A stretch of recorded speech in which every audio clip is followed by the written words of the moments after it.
Bueno, nuevamente vamos a continuar. Recuerdan que veníamos estudiando una serie del libro de Daniel, ¿verdad? Vamos, después de una pequeña pausa que hemos hecho, vamos a continuar con este hermoso libro. ¿A cuántos les ha sido de bendición lo que hemos aprendido hasta este momento? Amén. Bueno, este libro que fue escrito hace más de 2500 años y todavía sigue siendo actual, vigente, y cómo se cumple la palabra de Dios cuando dice que es viva y eficaz, ¿sí? 2500 años después nos sigue bendiciendo y nos sigue dando aliento, amén. Para tener en cuenta, Daniel es el único libro en la Biblia que marcó el tiempo exacto en que iba a venir Cristo, en que iba a venir el Mesías. Así que no se pierda los próximos capítulos porque vamos a estar viendo estas cosas con más detalle. Después de la propaganda, para recordar un poquito y ponernos en contexto, recordemos que este libro fue escrito por Daniel, el profeta, cuando estaban en el exilio, cuando estaba Israel, la tribu de Judá, de Benjamín, habían sido llevados cautivos a Babilonia y en ese momento es cuando Daniel tiene muchas revelaciones, sueños, visiones de parte del Señor y escribe este libro. Para recordar brevemente, en el capítulo 1 habíamos aprendido que Babilonia no es lo que parece, ¿sí? Este mundo parece que está en auge, parece que está en su esplendor, pero habíamos aprendido que todo era obra del plan de Dios y que nada se salía de sus manos, ¿sí? Él es el que ordena y dirige las naciones y los reinos. En el capítulo 2 vimos que justamente nosotros, como vivimos en el exilio, estamos en Babilonia, estamos en este mundo, pero no pertenecemos a este mundo. Entonces debemos interpretar bien la realidad que nos rodea, ¿sí? Tenemos que ser sabios y poder distinguir qué es lo que nos ofrece el mundo y qué es lo que nos ofrece Dios. En el capítulo 3, el famoso horno de fuego, aprendimos que no debemos pensar tanto a la hora de obedecer, ¿sí? Que debemos obedecer sin pensar los resultados. A los amigos de Daniel le dio resultado, ¿sí? En el capítulo 4 veíamos que aunque estábamos en Babilonia, teníamos una esperanza viva, ¿sí? ¿Recuerdan cuando el rey Nabucodonosor hizo vociferar a todo el reino, que llegara a todas las personas? ¿Qué cosa? Que el Dios del cielo es el que reina y que gobierna. Y esa es nuestra esperanza, la cual Él nos prometió que va a volver por nosotros. Amén. Y la última lección que tuvimos fue que somos vasos santos. ¿Recuerdan?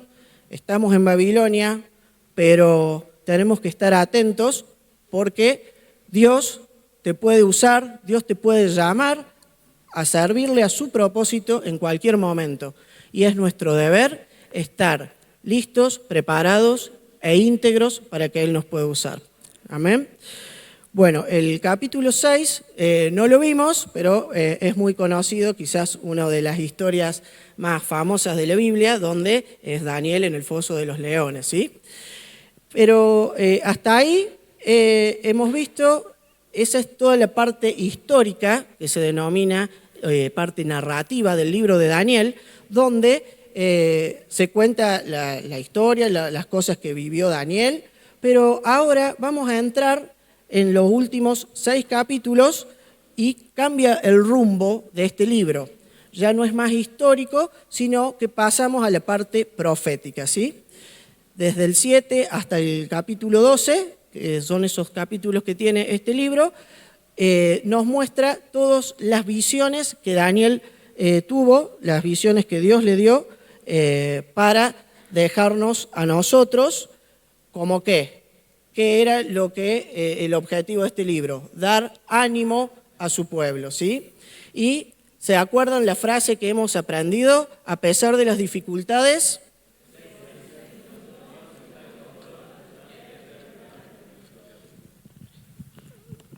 medios dormidos me parece. A ver, la repetimos de nuevo. A pesar de las dificultades presentes, Dios está en control y Él tendrá la victoria final. ¿Ya lo crees? ¿Sí? ¿O lo tenemos que repasar un par de veces más? Bueno, para introducirnos un poquito al capítulo, te digo que te prepares, porque vamos a arrancar con este capítulo 7 de Daniel, y es un poco distinto de lo que veníamos viendo, ¿sí? Acá no se cuenta una historia, sino que es la primera visión que Dios le da a Daniel, de 4 visiones, la primera visión que Dios le da, y es distinto en el sentido de que nos vamos a encontrar con muchas cosas raras, que no son comunes, con bestias, animales salvajes, símbolos, cuernos, y un montón de cosas que si uno no sabe y estudia un poquito lo que dice la Biblia, se pensó que esto lo escribió Steven Spielberg, el famoso cineasta de ciencia ficción, pero no es así. Fue el Espíritu Santo el que le dio a Daniel no solo la visión, sino la respuesta y lo que esto significaba, ¿sí? Todo lo que es profecía en la Biblia no es cuestión de que nosotros interpretemos, decir, a mí me parece que la bestia significa esto, a mí me parece que un cuerno es lo otro, sino que todo está explicado en la Biblia. Dice en Pedro que la Biblia no es de interpretación privada, ¿sí? Entonces, la misma Biblia interpreta a la misma Biblia en unos versículos más adelante, en algún capítulo más allá, en otro libro, en el Antiguo Testamento, en el Nuevo, pero siempre digo que es como un gran rompecabezas que tenemos que ir uniendo las piezas en la forma correcta para que nos dé la imagen total y que nosotros, que es la que Dios nos quiere mostrar. Amén. Algo para tener en cuenta, este capítulo 7 de Daniel también es paralelo al capítulo 2. No sé si alguien recuerda de qué trataba el capítulo 2 de Daniel.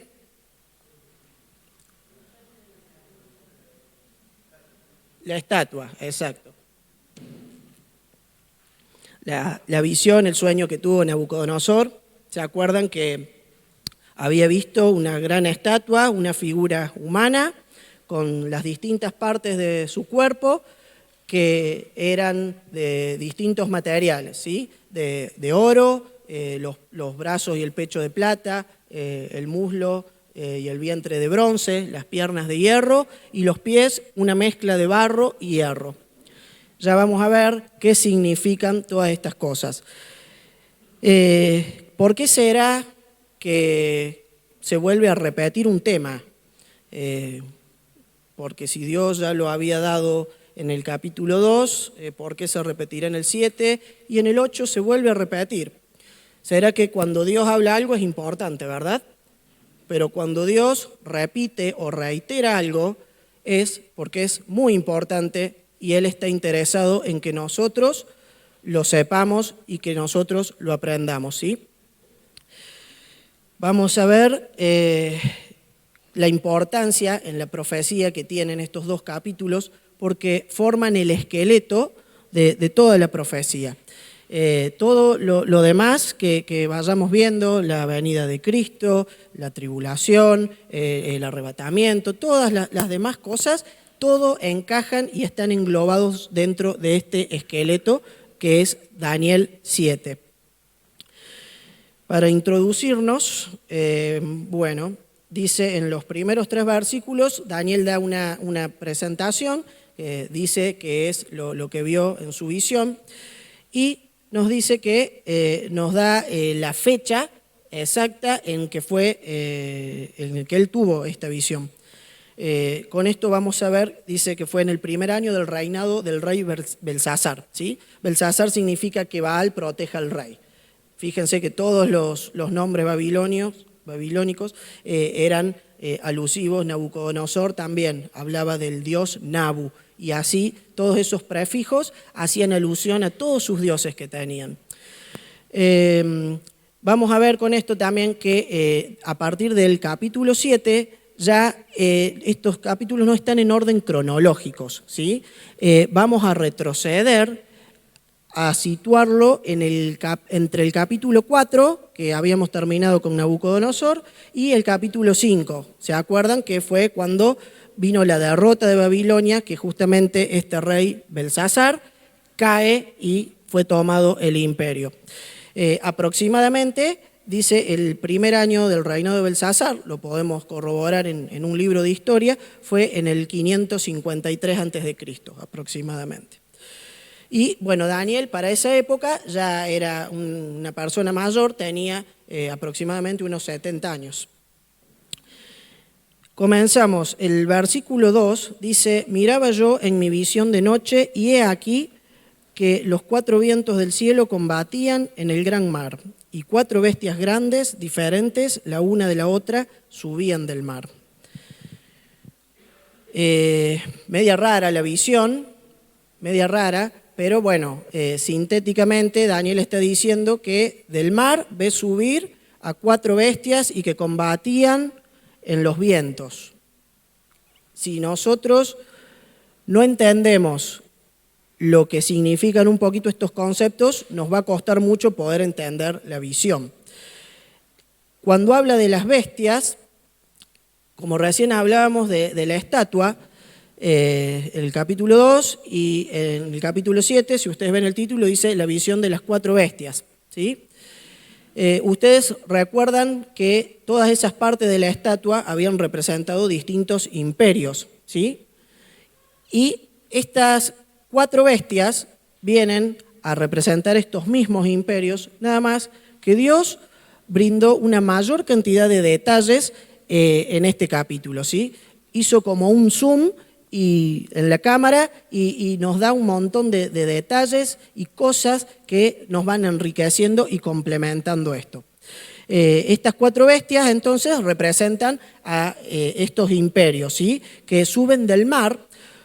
¿Qué significa el mar? En la Biblia muchos hablan de que el mar hace alusión a las naciones, a los pueblos, a las muchedumbres, a la gente, y otros, que también es correcto, hablan de que se refiere al mar Mediterráneo.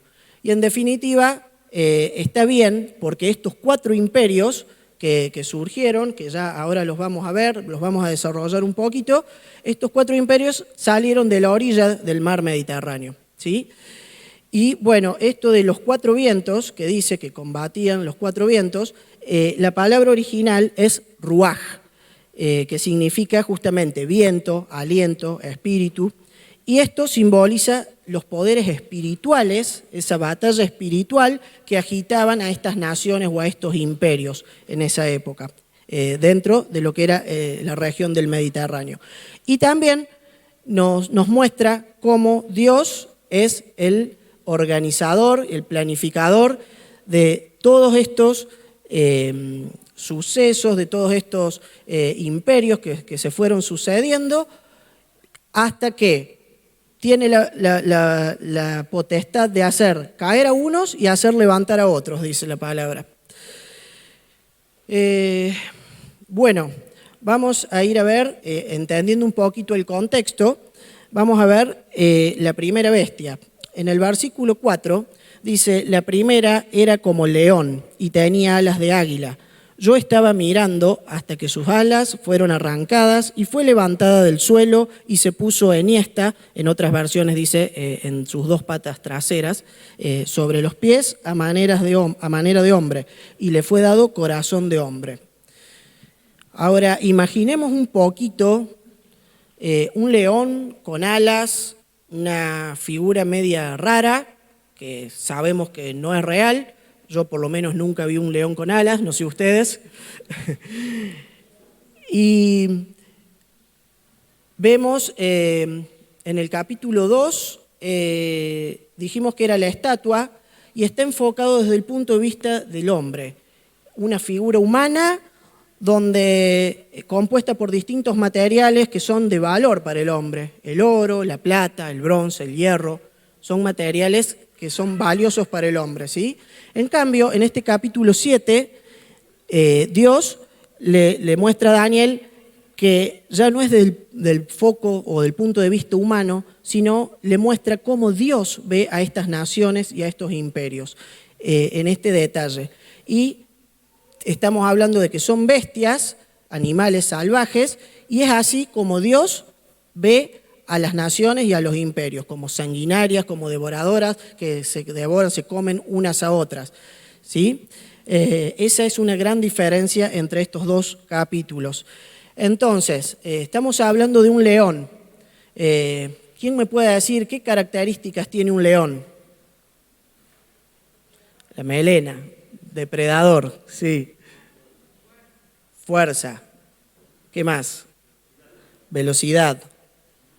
Bien. Bueno, ahora, yo me pregunto, ¿será casualidad que Dios vio a este imperio y lo describe como esta fiera, como el león, y tendrán algo que ver las características del león con este imperio? ¿Sí? Veamos. ¿Recuerdan cuál era el primer imperio? En el capítulo 2, en la estatua, era la cabeza de oro. Babilonia, exactamente. Babilonia, el imperio neobabilónico, estuvo en vigencia desde el 605 hasta el 539 a.C., que cae. Viene de mucho más atrás, pero esa fue la parte que estuvo en su furor, en su vigor, de mano de Nabucodonosor, ¿sí? Estuvo unos 66 años en su apogeo, digamos. Hoy pertenece a lo que es la nación de Irak, ¿sí? En el Medio Oriente, la nación de Irak. Y fíjense ustedes, en 1876, una expedición alemana de arqueología, descubrieron en las ruinas de Babilonia, que hoy se usan como un lugar turístico, va mucha gente y paga mucha plata para ver las ruinas de Babilonia, encontraron una estatua enterrada. ¿Y de qué puede haber sido? De un león, exactamente. Dice que es una estatua esculpida en piedra que pesa unos 7.000 kilos, ¿sí? Y es de un león que está echado sobre una persona. La persona está así tirada y el león echado arriba. Ese monumento, en Babilonia, los ponían en la puerta principal de sus muros. ¿Por qué? Porque eso infundía temor a sus enemigos. Si alguien se acercaba, sabía que cuidado, somos como un león, ¿sí? Y bueno, esto del león, dijimos, que es un depredador que domina a los otros animales. El león es, siempre hemos escuchado, es el rey de los animales de la selva o de la tierra, fuerte, voraz. Y es casualidad que Babilonia fue el primer imperio en extender la tierra. Antes de Babilonia hubo muchos reinos como Egipto, como Asiria, que fueron grandes, que fueron fuertes, que habían conquistado. Pero, ¿qué pasó? Babilonia es el primer imperio que extiende los límites de su tierra. Conquistó países o naciones vecinas, ¿sí? Entonces, esto hace referencia al león como conquistador y de la mano de Nabucodonosor, ¿sí? Dentro, del palacio de Nabucodonosor también se han encontrado en las ruinas, en un montón de partes, los símbolos del león, ¿sí? Después, otra cosa rara de esta imagen es que tenía alas de águila. ¿Qué puede representar alas en un león? Está difícil esa, ¿no? Bueno, esas alas, hay muchos comentarios sobre esto, pero los más importantes que comentan los eruditos es que esto hace referencia a el progreso de Babilonia con Nabucodonosor, y también representan estas alas la agilidad militar. Van a ver que muchas de las características que vamos a ver en las distintas bestias hacen referencia a sus ejércitos, a lo militar. En eso, bueno, es lo que decíamos recién, Babilonia fue muy ágil, los ejércitos de Nabucodonosor fueron ágiles para conquistar. Así como un león rugiente, conquistaron a los que estaban a su alrededor. Después nos dice que esas alas fueron arrancadas, que se le dio un corazón de hombre y que fue puesta sobre 2 pies. ¿Qué significará que esas alas, que dijimos que es la agilidad militar, fue arrancada? Nos hace ver que de la misma forma que Babilonia surgió, subió, después cayó, ¿sí? Cuando los persas la conquistaron, cuando vimos en el capítulo 5 que cae Belsasar, ahí se cayó y esas alas fueron arrancadas, ¿sí? Y también muchos hacen alusión de que esas alas arrancadas hablan de la humillación de Nabucodonosor. Cuando Babilonia cayó, Nabucodonosor había fallecido ya unos 15, 20 años. Pero ¿recuerdan cómo fue humillado Nabucodonosor? Cuando estuvo en el bosque, que perdió la conciencia en el capítulo 4 y queda como una fiera en 4 patas. Entonces, ahí esas alas fueron arrancadas. Y cuando nos dice que se le dio un corazón de hombre y fue puesta en 2 pies, hace alusión a cuando Nabucodonosor es sanado y es restaurado en su conciencia, en su mente, donde sabemos que dice 4 patas y se la puso en 2 pies y le fue dado un corazón de hombre. Significa que recuperó esa conciencia, ¿sí? Es increíble cómo tantos detalles de una visión, de una imagen que Dios le mostró a Daniel, se hayan cumplido con un imperio, ¿sí? Todo esto lo podemos ver, estos 3 últimos datos, los vemos todos cumplidos en el capítulo 4 de Daniel. Vamos a ver la segunda bestia. Versículo 5 dice, y he aquí otra segunda bestia semejante a un oso, la cual se alzó de un costado más que del otro, y tenía en su boca 3 costillas entre los dientes, y fue dicho así, levántate, devora mucha carne. El león y el oso eran de los animales frecuentes y más temidos de allí, de Medio Oriente. Y ahora, ¿será al azar que uno fue león y que este es un oso? ¿Qué diferencias podemos encontrar entre un oso y un león? Alguien que me pueda decir. El tamaño, sí. La velocidad. El oso es más rápido, ¿no es cierto? Más lento. Es más pesado el oso, ¿sí? Tiene mayor tamaño, es más pesado, se mueve lentamente. El oso es más torpe que el león es ágil, el oso es torpe. ¿Tendrá algo que ver esto con el imperio que conquistó a Babilonia? Sí, ¿no es cierto?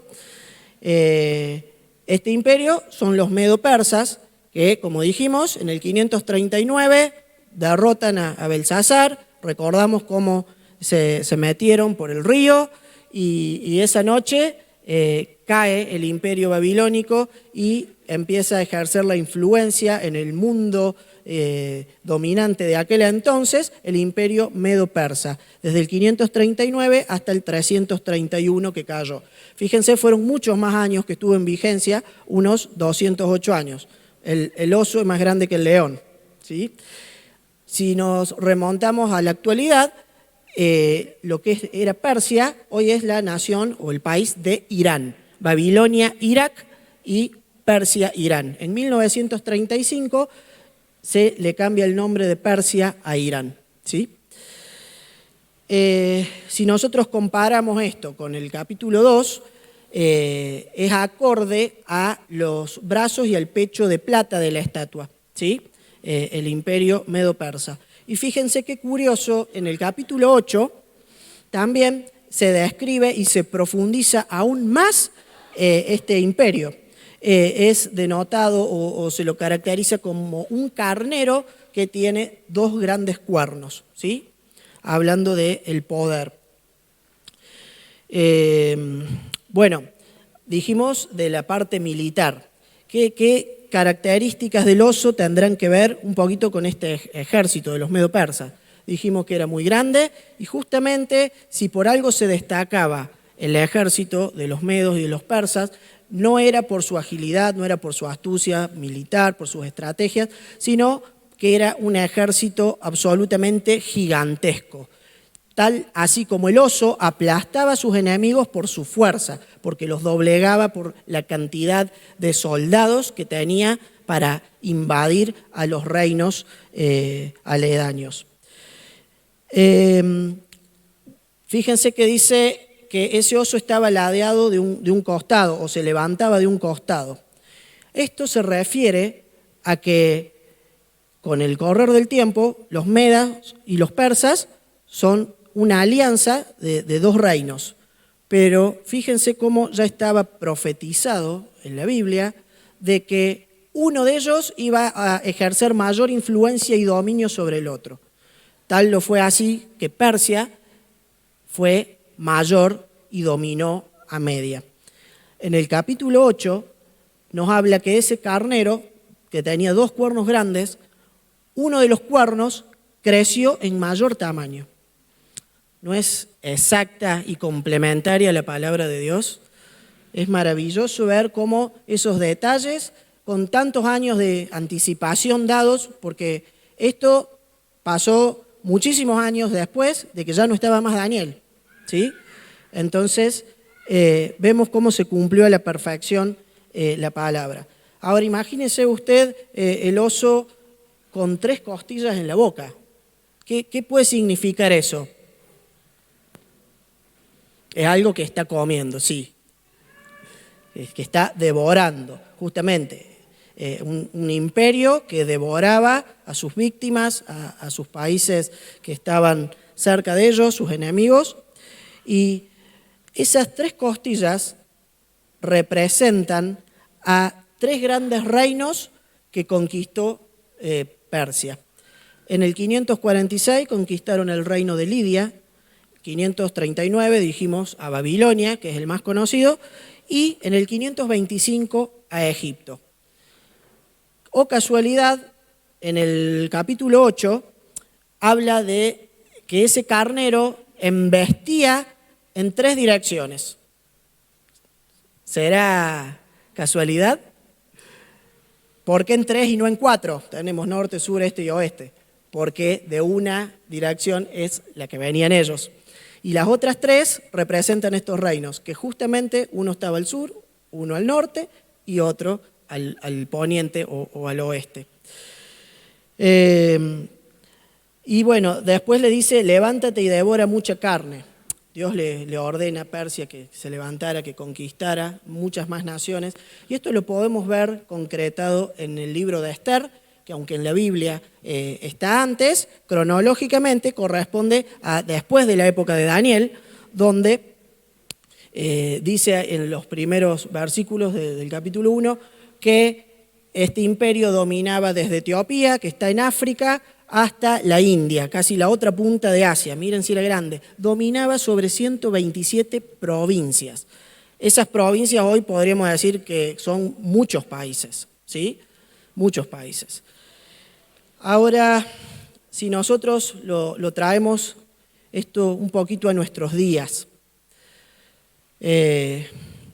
preguntamos, ¿qué pasa cuando una bestia te ataca? Cuando te ataca un oso, que ese oso puede venir como en la forma de una enfermedad, puede venir como una falta de alguien muy querido, de alguien muy cercano, la pérdida. Esa bestia que puede venir en la forma de escasez en este tiempo, que está complicado. Esa bestia que puede venir en distintas formas, en tu trabajo, cuando ese compañero, cuando tu jefe te hace la vida imposible, ¿qué haces cuando esa bestia ataca? ¿Cuál es tu bestia?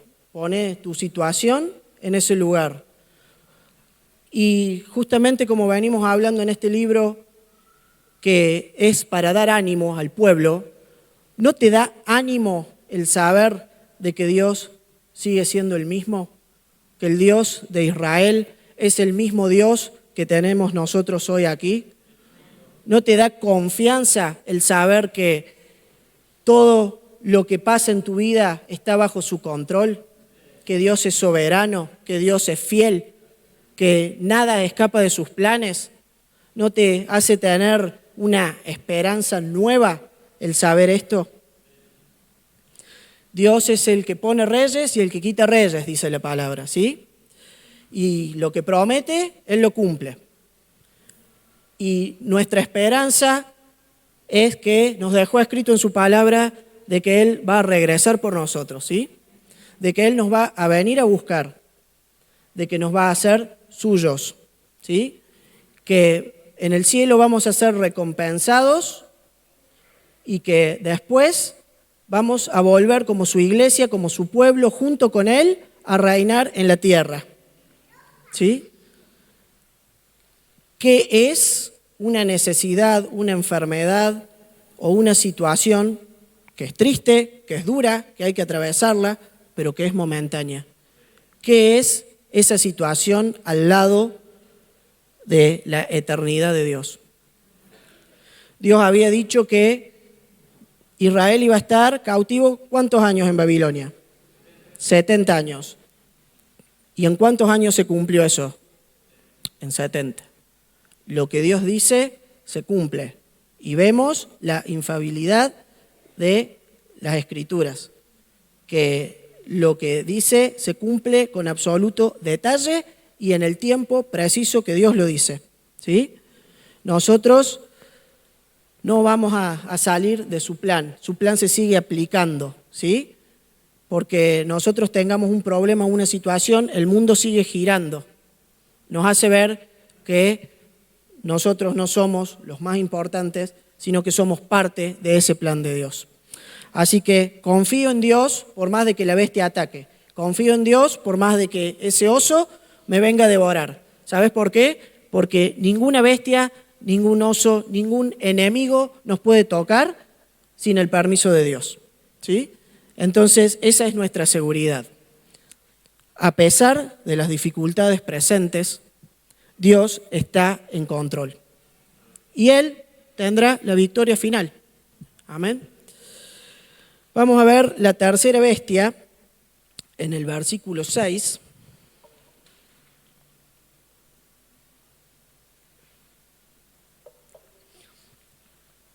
Dice, después de esto miré y he aquí otra, semejante a un leopardo, con 4 alas de ave en su espalda. Tenía también esta bestia 4 cabezas y le fue dado dominio.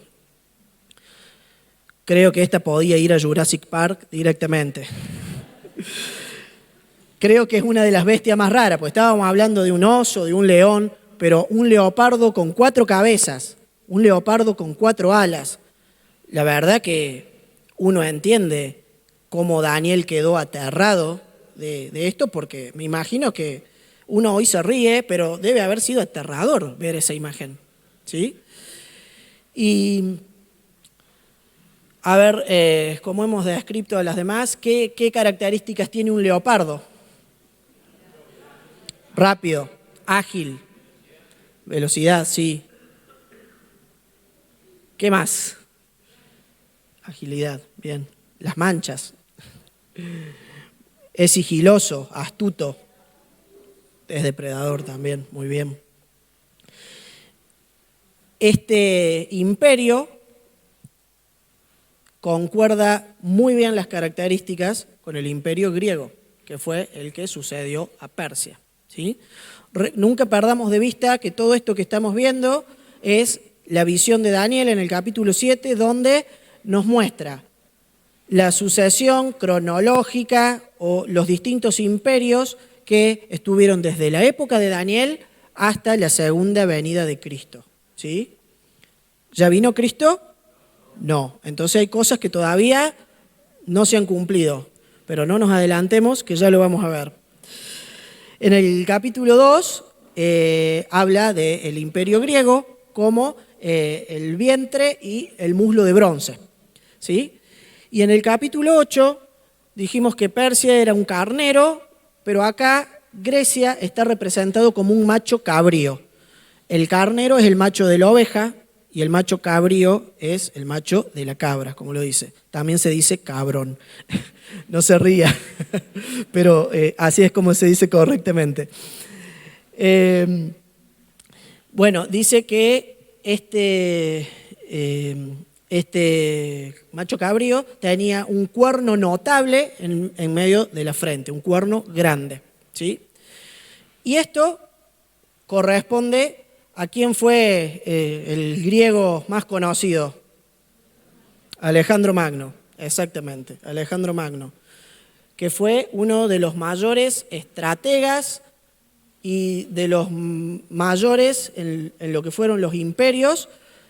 Lo extendió muchísimo más que lo que era las 127 provincias de Persia, ¿sí? Hablábamos de esa ferocidad, de esa agilidad, y justamente el ejército de Grecia se destacaba en esto, que eran ágiles, muy estratégicos, donde con poca gente dominaban a un adversario mucho mayor, con astucia, con agilidad, con tácticas. ¿Y cómo será eso que hasta el día de hoy en la milicia, en las escuelas militares, todavía se estudian las tácticas de Alejandro Magno? ¿Sí? Vemos que tenía 4 alas. Qué loco esto. Vimos, el león tenía 2 alas, este tiene 4. ¿Significará algo? Dijimos más velocidad. Sí, el leopardo es más rápido que el león, exactamente. Vimos que eso significaba la agilidad militar, las alas que fueron arrancadas del león. 4 alas es el doble que 2. ¿Andan bien para las matemáticas? Y esto, qué casualidad que Alejandro Magno en 12 años forjó todo su imperio. A los 20, cuando recién salía de la secundaria, agarró y empezó a dominar el imperio que le había legado su padre, y a los 33 años lo encontramos llorando porque ya no tenía más nada que conquistar. Se había aburrido el muchacho y lloraba porque se había acabado la gracia de este juego que era para él, ¿sí?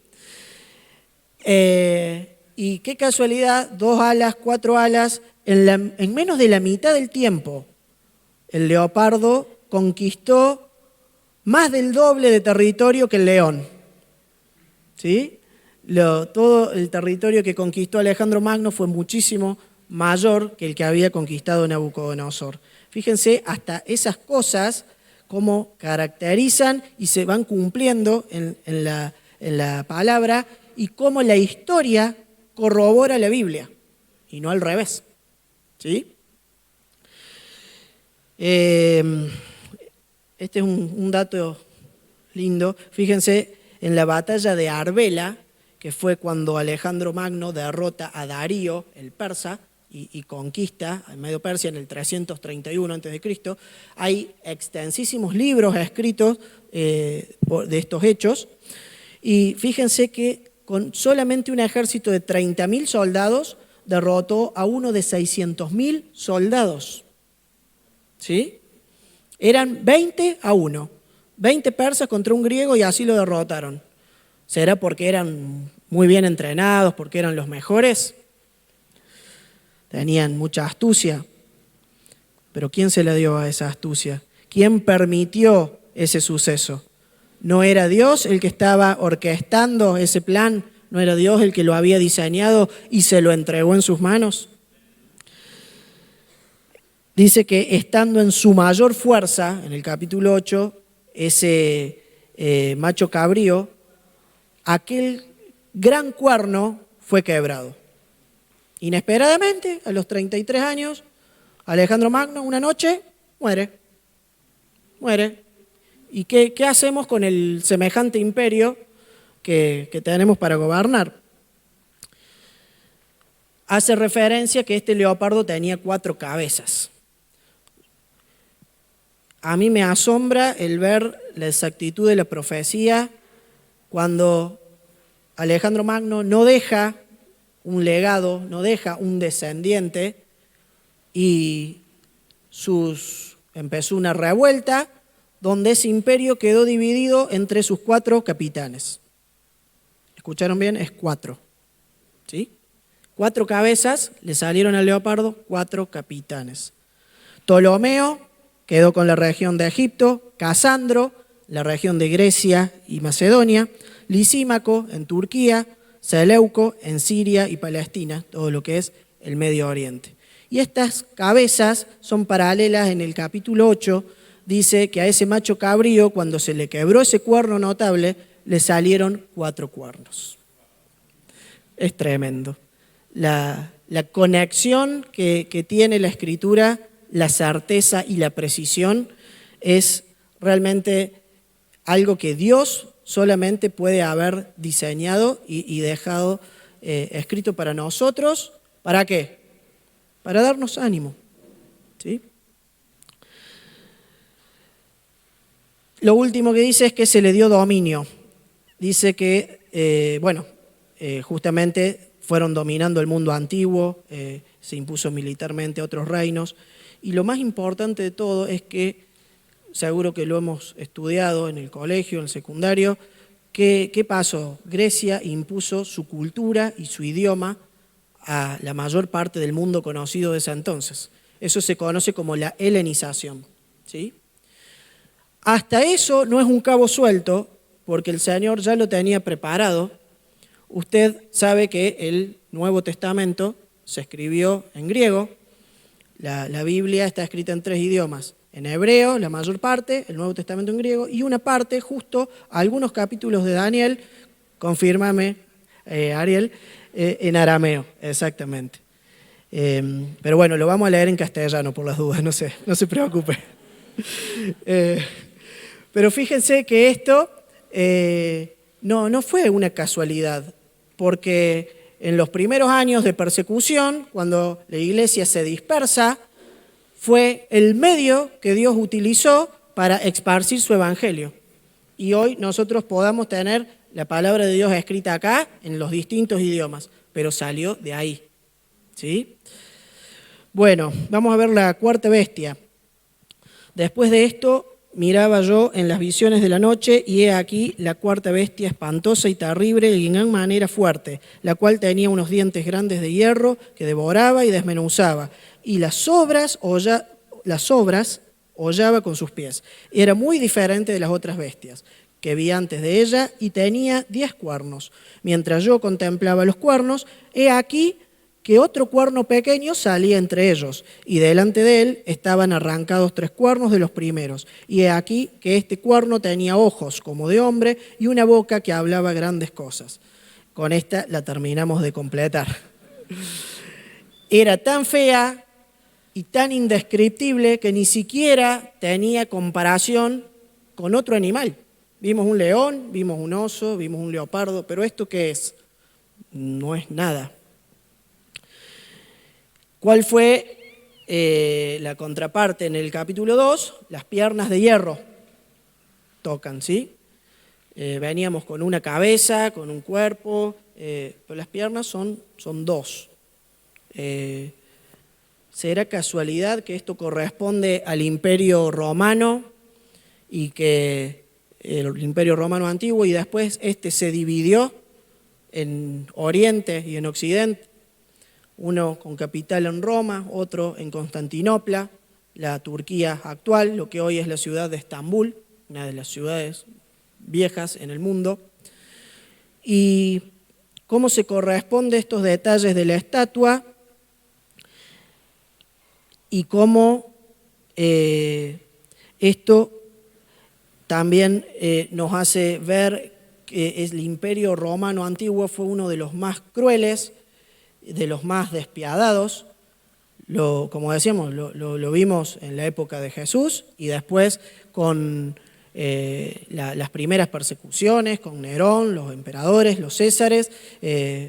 Cuánta gente murió martirizada en el Coliseo, los apóstoles mismos, Pablo, Pedro, Jacobo. La gran mayoría murieron en manos de los romanos, ¿sí? Dice que era espantoso y terrible, tenía dientes de hierro, la connotación con las piernas de hierro, ¿sí? Y nos hace una aclaración en el versículo 23, dice, la cuarta bestia será un cuarto reino en la tierra, acá nos da la explicación, el cual será diferente de todos los otros reinos anteriores, y a toda la tierra devorará, trillará y despedazará. ¿Sí? ¿El Imperio Romano llegó a conquistar toda la tierra? Pregunta. No. ¿Qué pasa? Por fin pudimos encontrar un error en Daniel. No. Esto significa que hay cosas que todavía no se cumplieron. Y esta cuarta bestia, vamos a ver, fíjense que fue el versículo más largo que leímos, era el 7 y el 8, y nos dice que después a esta bestia le salieron 10 cuernos y que de entre ellos salió un cuerno pequeño. Todas estas cosas todavía no se cumplieron y son futuras. Por eso es un imperio, el romano, que arrancó en el 167 a.C., y el Imperio Romano Antiguo terminó en el 476. Pero este imperio va a revivir porque hay cosas que todavía no se cumplieron. ¿Tenés duda que se van a cumplir con todos los otros detalles que hemos visto? No, ¿no es cierto? Es para darnos confianza, es para darnos ánimo. Decíamos que le salieron 10 cuernos. Esos 10 cuernos de esta bestia son paralelos con los pies de la estatua. Fíjense cómo se van correspondiendo un capítulo con el otro. De esos 2 pies tenemos pie derecho, pie izquierdo y 5 dedos de cada uno. Dijimos que las 2 piernas representaban la división del Imperio Romano, Occidente y Oriente. Estos 10 cuernos van a salir de estas naciones, 5 de la parte occidental, que sería Europa, y 5 de lo que es el Medio Oriente.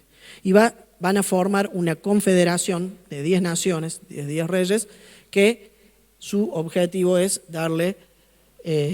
formar una alianza y darle la potestad al anticristo. Esto nos lo aclara en el versículo 24 de Daniel, dice, y los 10 cuernos significan que de aquel reino se levantarán 10 reyes. Fíjense que no estoy inventando nada, está todo en la palabra. Después en Apocalipsis 17 dice cómo complementa, cómo Dios le dio el complemento a Juan. Apocalipsis y Daniel necesitamos estudiarlos juntos para poder entenderlo, ¿sí? Y los 10 cuernos que has visto son 10 reyes que aún no han recibido reino. Atentos. Estos tienen un mismo propósito y entregarán su poder y su autoridad a la bestia. La bestia es el anticristo. Y pelearán contra el Cordero, que es Jesús, y el Cordero los vencerá. Amén. El cuerno pequeño, que es la tercera fase, la primera, el Imperio Romano Antiguo, la segunda, los 10 cuernos, estamos parados justo antes de eso, ¿sí? El próximo que va a pasar en el reloj profético son el surgimiento de estas 10 naciones. Y ya todo se está preparando, créame, para que esto salga a la luz en no mucho tiempo. La tercera dijimos que es el cuerno pequeño. Decía que tenía un cuerno que tenía boca, que hablaba grandes cosas y ojos. Hace referencia a esta persona que va a ser muy notable en los años de la tribulación y donde va a causar muchos estragos, muchos perjuicios a todo aquel que se le oponga y principalmente a todo el que decida por Dios. Todo el que no se deje marcar va a ser hostigado y martirizado por él. Fíjense que 600 años después Dios le da a Juan el complemento de estas cosas y de estas conexiones con Daniel. Dice en el versículo 25-26, y hablará palabras contra el Altísimo, y a los santos del Altísimo quebrantará, y pensará en cambiar los tiempos y la ley. No sé si notan alguna semejanza con nuestros días.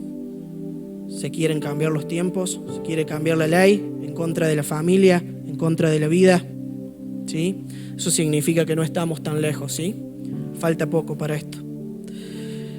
Y serán entregados en su mano hasta tiempo y tiempos y medio tiempo. Pero escuchen ahora. Pero se sentará el juez y le quitarán su dominio para que sea destruido y arruinado hasta el fin. ¿Sí? Qué bueno. ¿A cuántos le gustan que le cuenten el final de una película? No, ¿no? Pero díganme si no es un alivio, si no nos da confianza y no nos da ánimo y esperanza el saber cuál es este final. Que la victoria ya la tuvo Dios, ¿sí?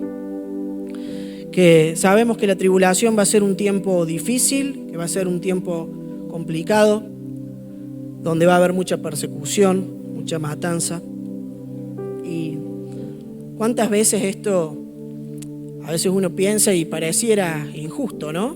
Sí, yo a veces pienso, digo, ¿por qué Jesús tuvo que morir en una cruz siendo inocente? ¿Les parece justo eso? ¿Por qué tuvo, aparte de morir, tuvo que ser humillado?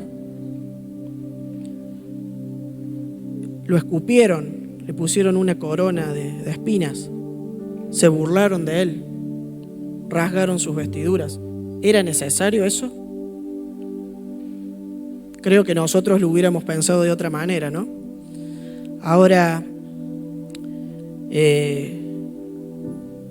si lo traemos a nuestros días también, ¿cuántas cosas hay injustas? ¿Cuántas injusticias sufrimos a diario? ¿Qué pasa con nosotros? ¿Qué cosas nos parecen injustas? ¿Hay injusticias en tu trabajo? Yo trabajo el doble que el otro y a él le pagan más. Yo por ser honesto en mi trabajo y el otro no, y al otro lo promueven. Los que estudian, ¿cuántas veces un examen muy similar, el profe a uno le puso 8 y a mí me desaprueba? ¿Hay injusticias en tu familia? A lo mejor tenés que tener 2 o 3 trabajos para mantenerla, para darle los gustos a tus hijos. ¿Y cuántas veces no lo valoran?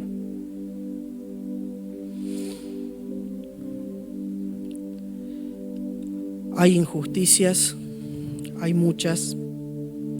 Y ni qué hablar de la economía que estamos viviendo. ¿Es justa una economía donde los ricos se enriquecen más y el más pobre cada vez tiene menos? Donde los que trabajan pagan impuestos y otros viven gratis. Estamos rodeados de injusticia. Queridos hermanos, en este mundo, hasta que Cristo no venga, no vamos a encontrar justicia. Y déjenme decirles que cada vez se va a poner peor. Cada vez se va a poner peor, porque está escrito en la Biblia. No soy negativo, no soy pesimista, lo dice la palabra de Dios. Entonces, ¿no te da confianza el saber que podés descansar en las manos de Dios? El saber que Él va a ser el que va a traer la justicia a esta tierra, no nosotros. En ningún lugar la palabra nos manda que hagamos justicias. Dice que sí, que seamos justos, pero no jueces. Cuando Cristo venga, va a volver como Rey, como Señor y como juez. ¿Sí? Todas estas cosas que hoy te hacen cosquillas, que te hacen mal, que te hacen daño, que te dan bronca, todas esas cosas van a ser juzgadas en su justo tiempo. Así como Dios tuvo un instrumento para cada ocasión, cada imperio fue juzgado, fíjense, por el anterior. la palabra no está desconectada de lo que hoy vivimos. En ese momento Persia juzgó a Babilonia, porque Babilonia le había hecho mucho mal y daño al pueblo de Israel. Grecia juzgó a Persia, Roma juzgó a Grecia. El último de los reinos, dijimos que va a ser en la tribulación, el del anticristo, pero no deja de ser un mero instrumento de Dios. Y va a ser nada más y nada menos que Cristo mismo el que va a venir a hacer justicia con él.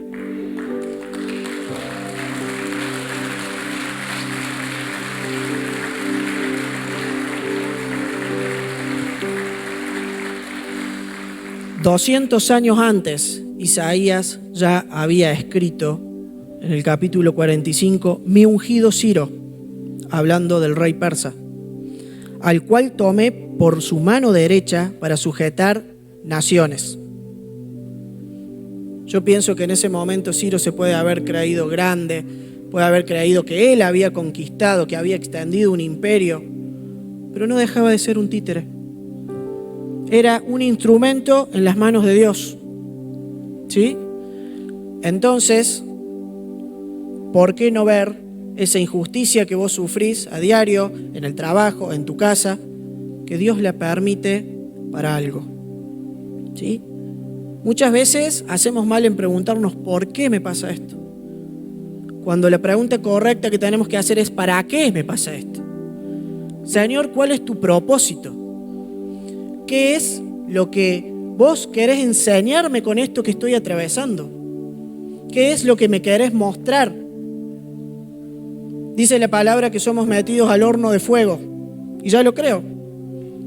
¿Cuántas veces pasamos situaciones difíciles de pérdida, de escasez, de muerte, separación? Pero decime si cuando vos mirás arriba, esas cosas no forjan tu carácter, esas cosas no cambian tu vida, esas cosas no transforman tu corazón. Él es fiel. Él es fiel y va a venir para juzgar.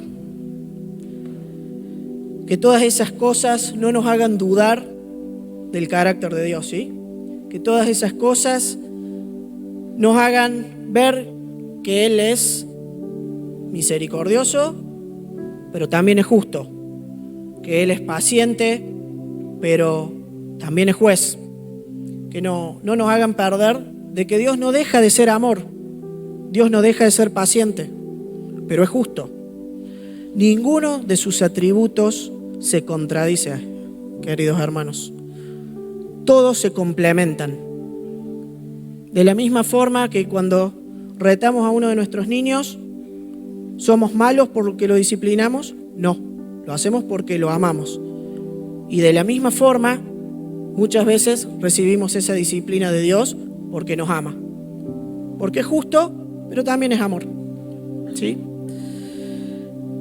Si quieren ir subiendo los músicos. Luego de eso, Daniel ve que no queda ahí la visión, no son solo 4 bestias, sino que Dios le muestra que ve al anciano de días, dice, en el trono, y ve a uno como hijo de hombre, recibiendo un libro. Y es un paralelo también con la parte de Apocalipsis capítulo 4 y capítulo 5, donde Juan describe cómo es el trono de Dios y que se sienta el rey a juzgar y que al Cordero le es dado un rollo, que es el título para juzgar a la tierra. Estamos hablando de juicio, ¿sí? Dice, miraba yo en el versículo 13, en la visión de la noche, y he aquí con las nubes del cielo venía uno como hijo de hombre, que vino hasta el anciano de días, Dios Padre. Y le hicieron acercarse delante de él, y le fue dado dominio, gloria y reino, para que todos los pueblos, naciones y lenguas le sirvieran. Su dominio es dominio eterno, que nunca pasará, y su reino uno que no será destruido. Amén. En la estatua, volvemos al capítulo 2, recurrentemente, es la piedra que destruyó, que golpeó a la estatua en los pies. Dice en el versículo 44, y en los días de estos reyes, fíjense, de estos 10 reyes, en los días de estos reyes, el Dios del cielo levantará un reino que no será jamás destruido, ni será el reino dejado a otro pueblo. ¿Por qué? Porque no va a haber otro imperio que lo suceda. Va a ser el último. Desmenuzará y consumirá a todos estos reinos, pero él permanecerá para siempre. De la manera que viste que el monte fue cortado una piedra, no con mano, que es Cristo, la cual desmenuzó el hierro, el bronce, el barro, la plata y el oro. Amén. Eso es lo que nos espera, amados hermanos. Eso es lo que sigue, dentro de no mucho. Yo les voy a pedir si podemos ver una imagen, podemos apagar un poquito la luz para cerrar con esto.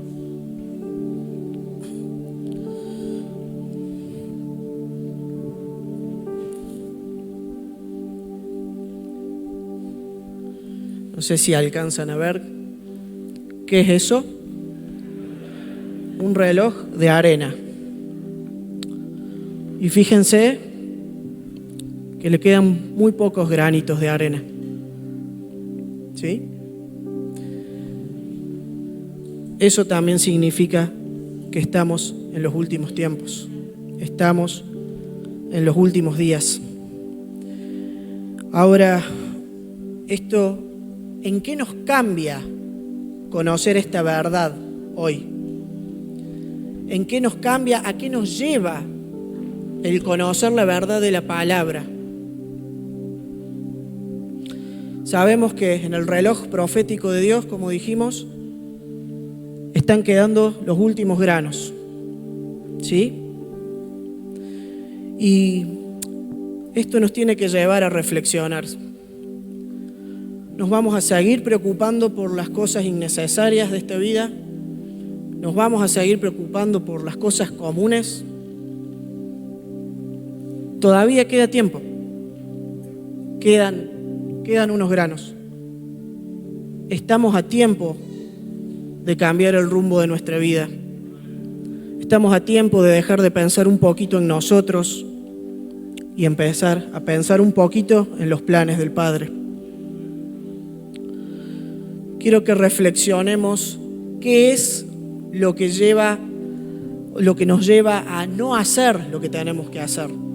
¿Cuáles son las cosas que hoy te están desenfocando? Debemos tomar una decisión.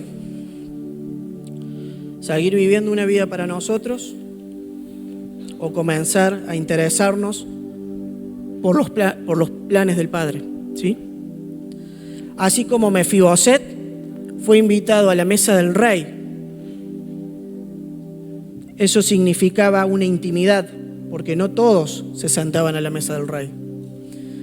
De la misma forma, Dios nos invita a que nos sentemos en su mesa.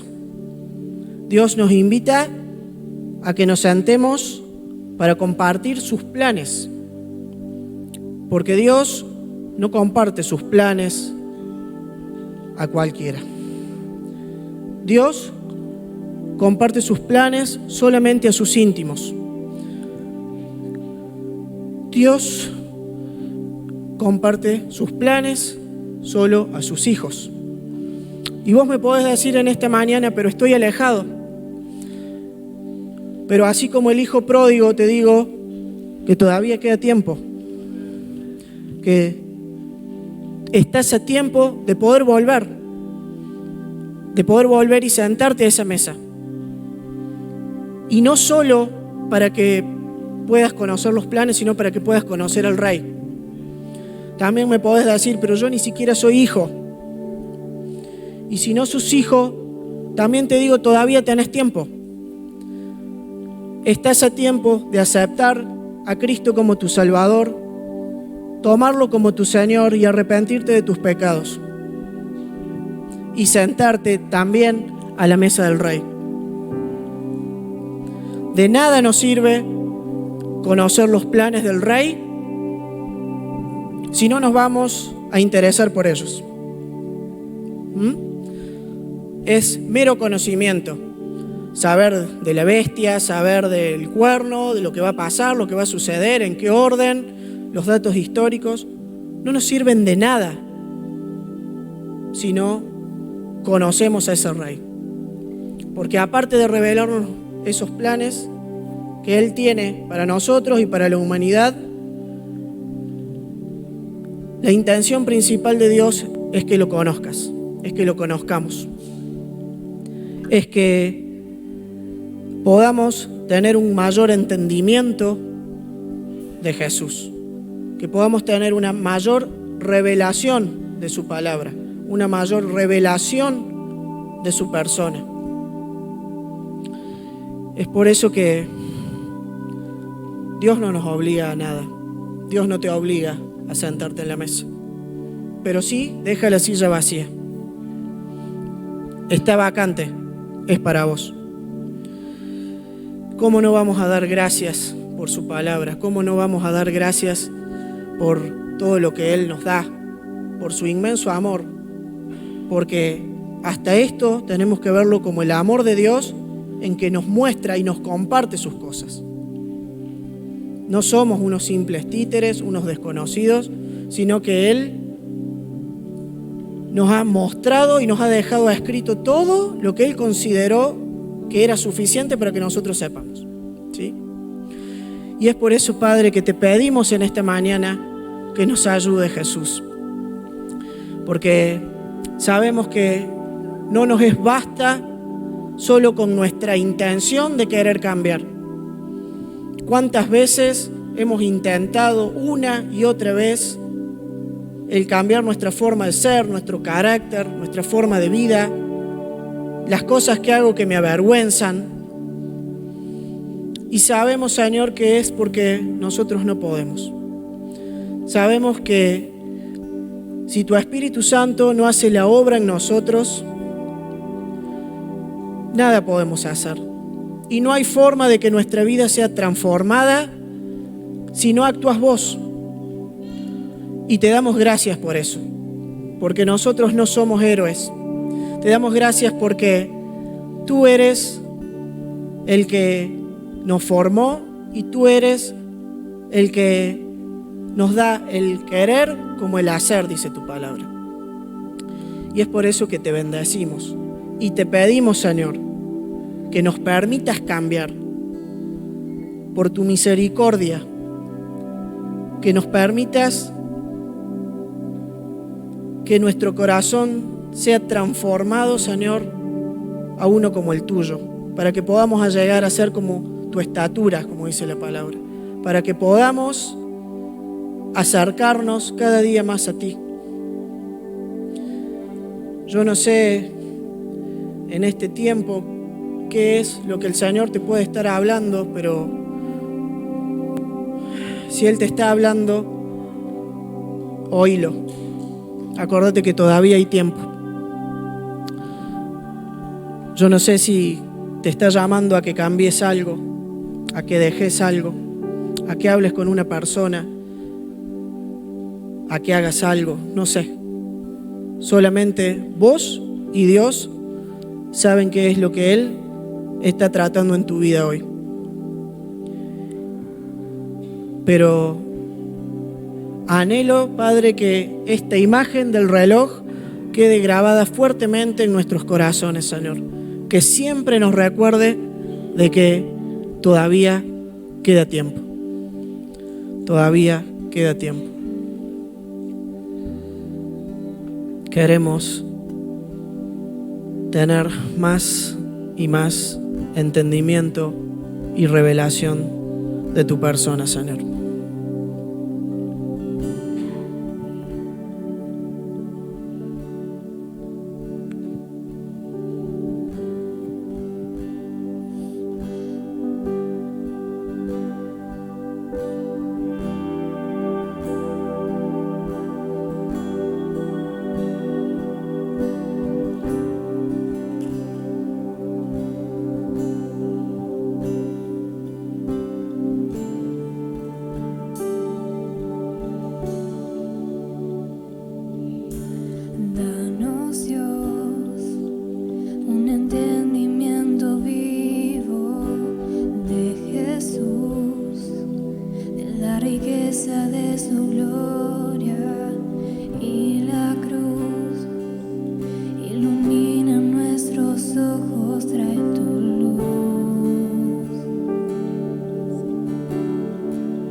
más entendimiento.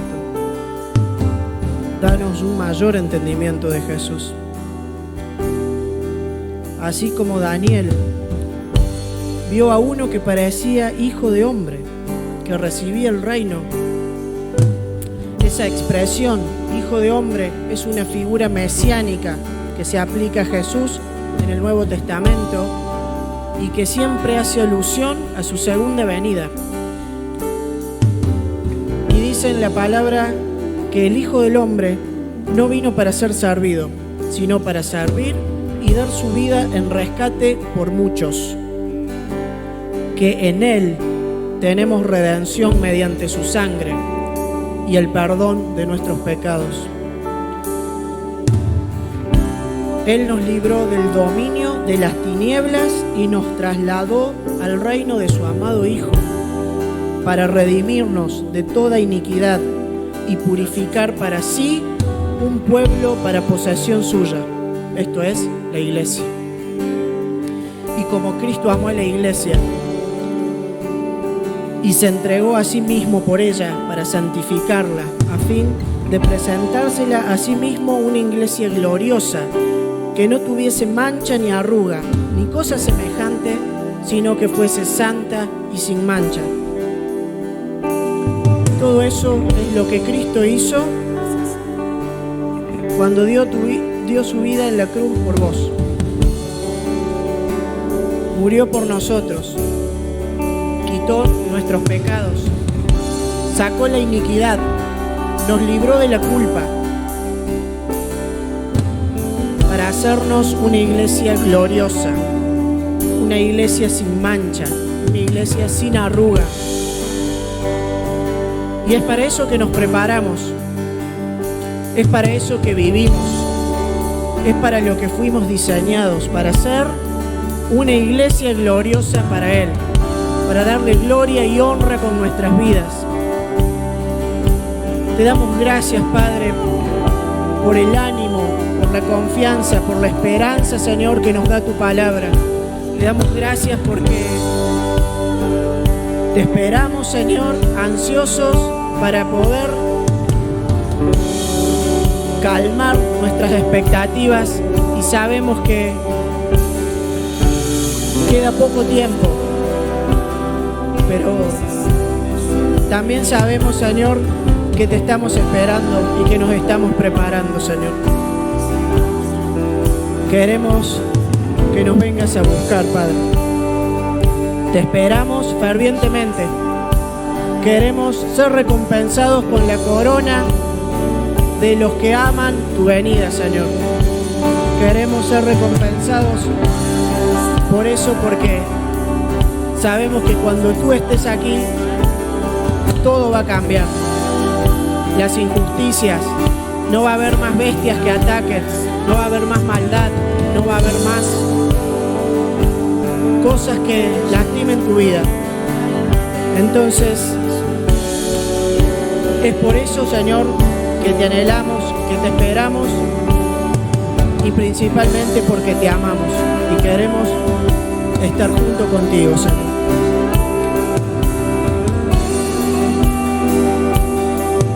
Cuando Cristo venga, va a ser el fin de todos estos